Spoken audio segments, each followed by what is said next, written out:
জনগণ আর আগের অবস্থায় ফিরতে চায় না, পরিবর্তন চায় এনপিআরকে ডক্টর ইউনূস।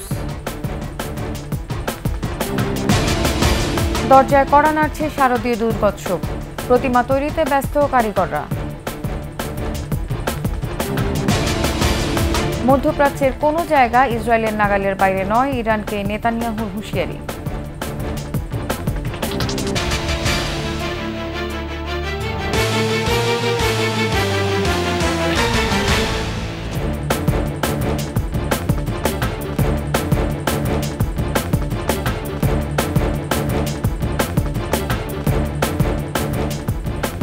শুনছিলেন ফার্স্ট সিকিউরিটি ইসলামী ব্যাংক পিএলসির সংবাদ শিরোনাম। আমন্ত্রণ জানাচ্ছি সকালের 21-এর সংবাদে, সাথে আছি আমি নার্গিস মজিদ-লিমা। দর্শক, 21 টেলিভিশনের সংবাদ একই সাথে সরাসরি দেখতে পাবেন আমাদের ফেসবুক পেজ www.facebook.com/2124 অনলাইনে। এছাড়া সাবস্ক্রাইব করতে পারেন www.youtube.com/21etv চ্যানেলে। জনগণ আগের অবস্থায় ফিরে যেতে চায় না, পরিবর্তন চায় বলে মন্তব্য করেন অন্তর্বর্তী সরকারের প্রধান উপদেষ্টা ডক্টর মোহাম্মদ ইউনূস। মার্কিন সংবাদ মাধ্যম এনপিআরকে দেওয়া সাক্ষাৎকারে একথা বলেন তিনি। ওমর ফাহিমের রিপোর্ট। নিউ ইয়র্কে জাতিসংঘ সাধারণ পরিষদের অধিবেশনের ফাঁকে এনপিআরকে সাক্ষাৎকার দেন অন্তর্বর্তী সরকারের প্রধান উপদেষ্টা ডক্টর মোহাম্মদ ইউনূস। নির্বাচন আয়োজনে 18 মাস সময় যথেষ্ট কিনা এ প্রশ্নের জবাবে তিনি বলেন, People are throwing out these numbers, how many months, how many years, as they feel needed. Some say, oh, it should be done quickly because if you go longer and longer, you'll be so unpopular, everything will be messed up. So you do it fast. Some say, no, you have to finish the reform. So you stay this long period. এছাড়া প্রধান উপদেষ্টা বলেন, ছাত্র জনতার আন্দোলনে অসংখ্য প্রাণ ঝরে গেছে, তাদের সেই আত্মত্যাগের মূল্য দিতে হবে। তাই আমরা পুরনো অবস্থায় আর ফিরে যেতে চাই না। Because we don't want to get back to Bangladesh 2.0 without fixing everything. Never ever. All these people in the country is unified on one thing. We need change. অন্যদিকে সংখ্যালঘু হামলার অভিযোগ নিয়েও কথা বলেন doctor Yunus. Particularly Hindu community was associated with her. So you cannot distinguish whether they were attacked because they are followers of Sheikh Hasina or they were attacked because they are Hindu. Omar Fahim, 21 television, Dhaka. ছাত্র জনতার আন্দোলনের মুখে দেশ ছেড়ে পলাতক সাবেক প্রধানমন্ত্রী শেখ হাসিনার ছেলে সজীব ওয়াজেদ জয় এবং মেয়ে সাইমা ওয়াজেদ হোসেন পুতুল এবং তার বোন শেখ রেহানার ছেলে রাদওয়ান মুজিব সিদ্দিক ববির ব্যাংক হিসাব ফ্রিজ করেছে Bangladesh financial intelligence unit BFIU। এছাড়া আওয়ামী লীগের গবেষণা cell, center for research and information CRI young Bangla project এবং সাবেক মন্ত্রী নসরুল হামিদ বিপুর অ্যাকাউন্টও ফ্রিজ করা হয়েছে। সোমবার BFIU থেকে সব ব্যাংকে এই সংক্রান্ত চিঠি পাঠানো হয়। আগামী 30 দিন এসব হিসাবে কোনো ধরনের লেনদেন করা যাবে না, প্রয়োজনে লেনদেন স্থগিত করার সময় বাড়ানো হবে। লেনদেন স্থগিত করার এই নির্দেশের ক্ষেত্রে মানি লন্ডারিং প্রতিরোধ বিধিমালা সংশ্লিষ্ট ধারা প্রযোজ্য হবে।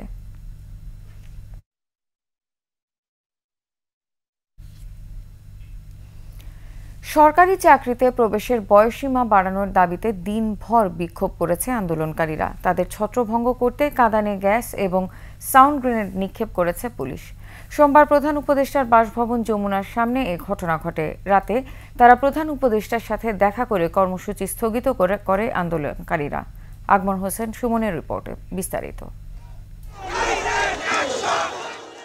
সরকারি চাকরিতে প্রবেশের বয়সসীমা 35 করার দাবির আন্দোলন দীর্ঘদিনের।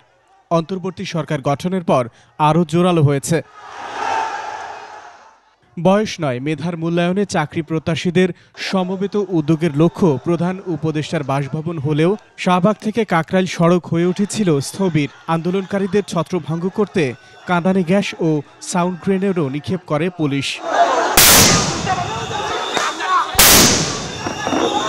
সেনাবাহিনীর উপস্থিতিতে পরিস্থিতি নিয়ন্ত্রণে আসে।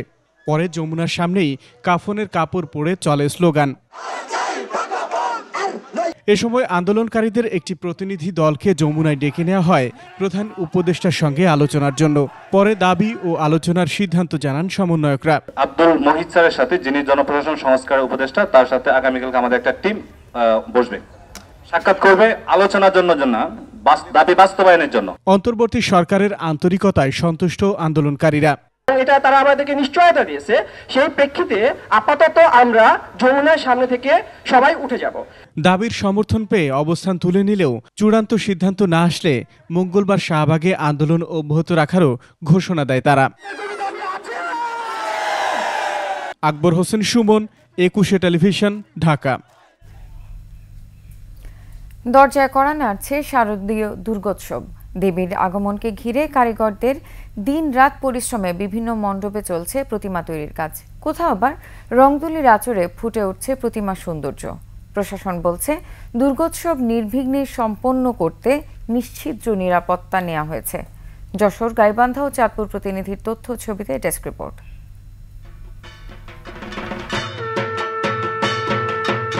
প্রকৃতিতে কাশফুল, ঢাকের বাদ্য আর শিউলি ফুল জানান দিচ্ছে দুয়ারে কড়া নাড়ছে শারদীয় দুর্গাপূজা।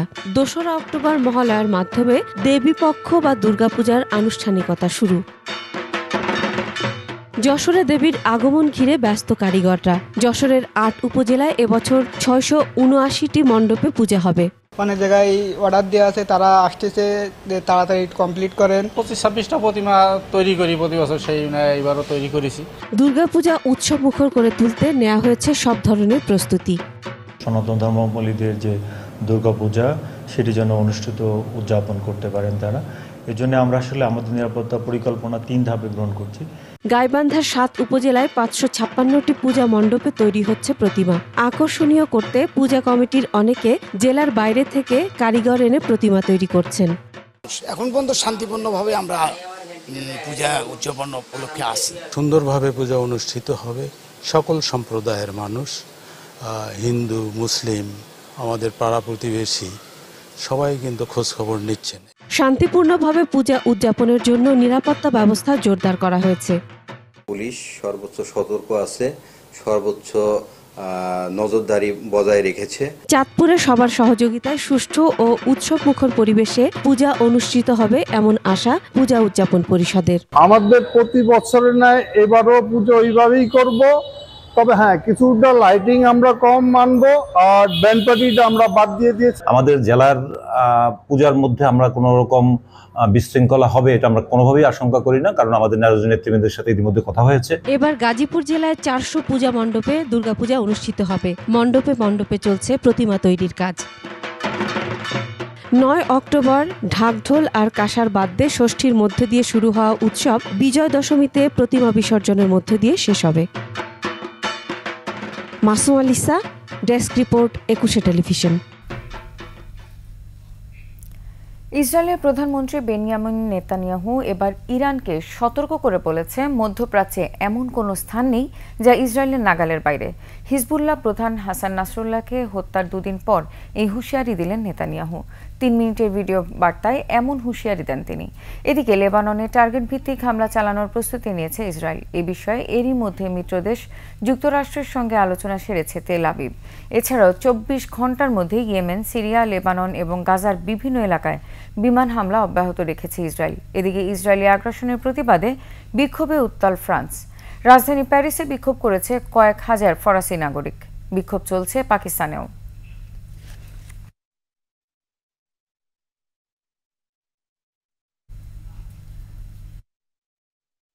তিন বছরে শেষ হয়নি একটি সেতুর নির্মাণ কাজ। বিকল্প পথে যাতায়াতে যশোরের 2 উপজেলার বাসিন্দাদের পোহাতে হচ্ছে দুর্ভোগ।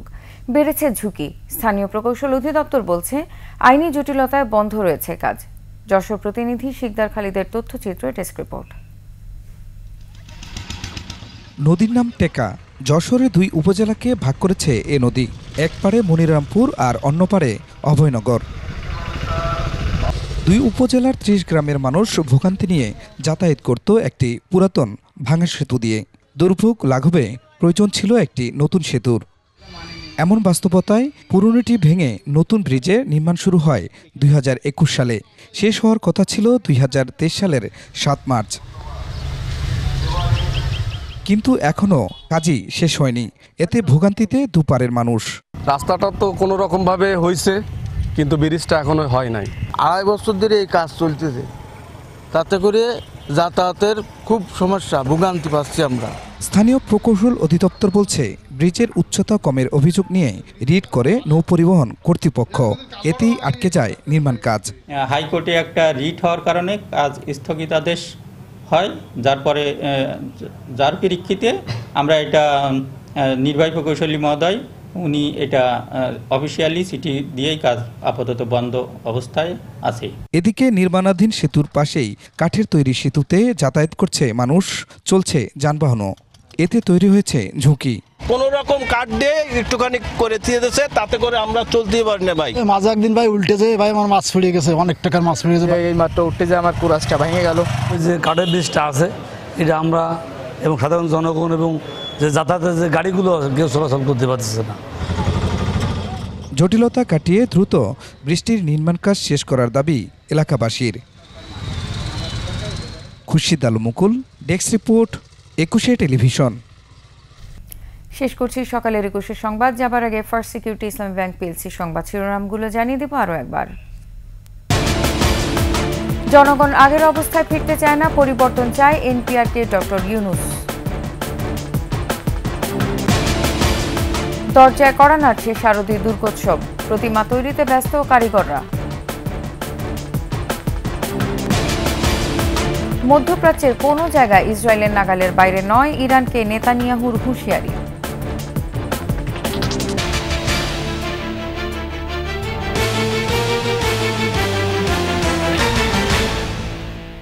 সর্বশেষ সংবাদ জানতে ডায়াল করুন 2021 নম্বরে, আর ভিজিট করুন 21tv.com ওয়েবসাইটে। এছাড়া ফেসবুকে ভিজিট করতে পারেন www.facebook.com/2124 অনলাইনে।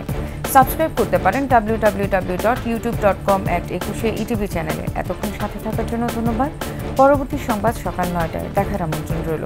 21-এর সাথে থাকুন।